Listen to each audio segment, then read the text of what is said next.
नुसतं ज्ञान ज्ञान ज्ञान ज्ञान असं बोलले नाहीये स्वामी.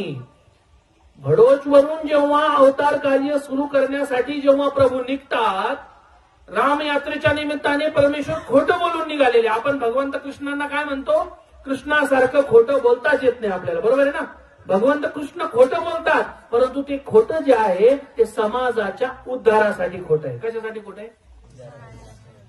म्हणजे स्वतःच्या फायद्यासाठी खोटं बोलत, परंतु समाजाचा उद्धार ज्याच्यात, जीवांचा उद्धार ज्याच्यामध्ये असेल तिथे परमेश्वर खोटं सुद्धा बोलत आहे. चक्रधर स्वामींनी श्रीकृष्ण चक्रवर्तींचा तो गुण घेतलेला आहे. आई वडील आपल्या मुलाला जाऊ देतात का घराच्या बाहेर? सांगा, तुम्ही जाऊ देतात का?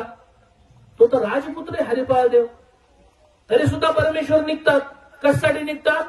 बाईसा वाट पाहत आहेत, भट्टोबास वाट पाहतात, आपण सगळे वाट पाहतोय. जर परमेश्वर भरोस सोडलंच नसतं, आपला योग परमेश्वराशी आला असता का बंधूंनो?